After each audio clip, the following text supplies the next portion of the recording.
Sabe quando a vida parece que simplesmente trava? Quando surge uma injustiça, uma situação que a gente olha e pensa, daqui não tem saída? Pois é, hoje vamos mergulhar numa história que mostra como um momento exatamente assim pode, acredite se quiser, ser a porta de entrada para uma abundância que, olha, vai muito, mas muito além do dinheiro. E a nossa história começa aqui, com uma traição daquelas que doem fundo, sabe? E que não só dói, mas congela um patrimônio, a vida de uma pessoa. Dá para imaginar a sensação? Ter algo super valioso, que é seu por direito, completamente bloqueado. E por quê? Por causa de alguém que se dizia amigo? É um ponto de partida de muita, muita dor. E aqui a gente vê a frustração resumida numa frase. O dinheiro estava lá, a venda já tinha sido feita, mas por causa dessa ação na justiça, nada podia ser recebido. É a personificação da impotência, né? Vê a solução bem na sua frente, mas ao mesmo tempo completamente inalcançável. E para piorar, não era só um problema financeiro. O ataque vira pessoal. E a gente sabe o poder que as palavras têm. Aqui, elas foram usadas como arma para tentar destruir não só um negócio, mas a esperança, a reputação. É uma tentativa clara de decretar um fim, de colocar um ponto final. E esse, meus amigos, é o fundo do poço. O momento em que até o especialista, a pessoa que supostamente teria as respostas, o próprio advogado, olha no seu olho e diz, olha, não tem saída legal para isso. É aquele instante em que qualquer esperança racional parece simplesmente morrer. Mas é exatamente aqui, nesse ponto mais escuro, que a história dá uma virada. E uma virada surpreendente. E o mais maluco é que tudo muda com uma coisa tão simples, um telefonema. Agora, imagina só, receber uma ligação dessas, depois de meses de angústia, de ouvir que era impossível, uma única frase muda absolutamente tudo. Um errinho, uma brecha que ninguém tinha visto antes, de repente vira a chave que abre todas as portas que estavam trancadas. Mas aí vem a reflexão que a fonte nos traz. Será que foi só sorte? Um acaso do destino? Ou será que tinha um propósito maior por trás de toda essa jornada de dor? A perspectiva que se apresenta é que essa brecha só apareceu no momento certo, quando algo lá dentro da pessoa mudou. A lição foi aprendida e aí sim a porta se abriu.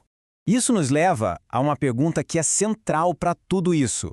O que, afinal, destrava esse tipo de virada na nossa vida? Existem princípios que podem ser aprendidos e aplicados para que o impossível se torne possível? A resposta, de acordo com a fonte, é um sonoro sim.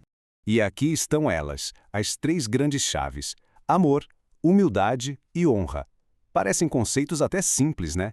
Mas a forma como eles se conectam, segundo a fonte, é o verdadeiro segredo para destravar um fluxo de abundância que vai muito além do financeiro e que impacta todas as áreas da vida. Então vamos lá, vamos começar pela base de tudo, o alicerce onde tudo o resto é construído. A primeira chave, o amor. Mais atenção, não da forma como a gente geralmente pensa nele. A primeira grande virada de chave na nossa mente está aqui. Não estamos falando de um amor que sobe e desce como uma emoção, que hoje está forte, amanhã está fraco. Pensa nisso mais como o sol, sabe? Ele brilha o tempo todo, com a mesma intensidade, não importa o que a gente faça aqui na Terra. É uma força que simplesmente é constante. E quando a gente entende isso, nossa, tudo muda. A gente para com aquela corrida de tentar fazer por merecer amor ou aprovação e começa a agir a partir de uma nova identidade, a de alguém que já é amado. As nossas ações passam a ser uma expressão disso e não mais uma busca desesperada por isso. Faz sentido? Ok, então se o amor é a base, a fundação, o que bloqueia esse fluxo constante? A segunda chave, na verdade, é sobre remover um obstáculo gigantesco que na maioria das vezes somos nós mesmos que colocamos no caminho. E o nome dele é soberba. E aqui a soberba é definida de um jeito muito interessante. Não é só se achar melhor que os outros, não. É aquela mentalidade do eu resolvo tudo sozinho, eu me basto, eu não preciso de ninguém. É uma autossuficiência que, no fundo, nos fecha para receber qualquer tipo de ajuda, seja divina ou humana. E olha só como isso se manifesta no nosso dia a dia. A ansiedade extrema, por exemplo, pode ser vista como uma forma de soberba, uma tentativa de controlar o futuro com as próprias forças. Não pedir ajuda, culpar os outros pelos nossos problemas, acreditar que tudo que a gente conquistou foi sozinho, tudo isso são sintomas de que estamos tentando ser a fonte de tudo. Esse slide aqui ilustra os dois caminhos de forma brilhante. De um lado, o caminho da humildade, de quem entende que é amado e por isso o recebe livremente, como filho. E do outro lado, o caminho da soberba, de quem vive sob a lei do eu preciso fazer para merecer, um esforço sem fim que só leva ao esgotamento e à frustração. E aí a gente chega na terceira e última chave, que é a ação. Como é que se transforma esse estado interno de se sentir amado e de agir com humildade em resultados concretos no mundo real? Bom, a resposta está num princípio poderoso, o princípio da honra. E aqui tem uma distinção que é crucial entender. Um valor, como por exemplo a honestidade, é uma escolha pessoal nossa. Já um princípio, como a lei da gravidade, funciona para todo mundo, quer a gente acredite nele ou não.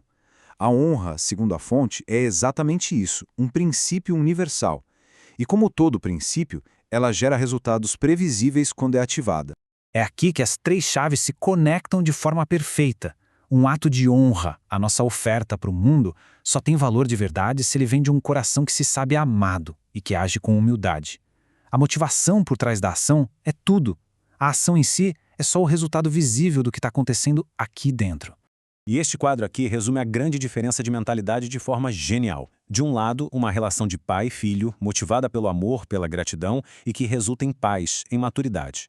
Do outro, uma relação de troca, transacional, motivada pelo interesse, pela necessidade e que inevitavelmente gera o quê? Ansiedade e frustração. Um é sobre ser, o outro é sobre fazer para ter. E aqui a gente fecha o ciclo. O orgulho, a soberba, nos humilha, nos coloca em situações de beco sem saída, exatamente como aquela do início da nossa história. Mas o espírito humilde, aquele que reconhece sua dependência e se abre para receber, é ele que no final das contas atrai a honra, atrai a solução e a grande virada. Então, a pergunta que fica no ar, a reflexão final é essa. De onde a gente está tentando tirar a nossa abundância? Vendo aquele esforço incessante para provar o nosso valor? Ou vendo o descanso de saber que já somos amados? A verdadeira fonte, talvez, não esteja no que a gente faz, mas em quem a gente finalmente se permite ser.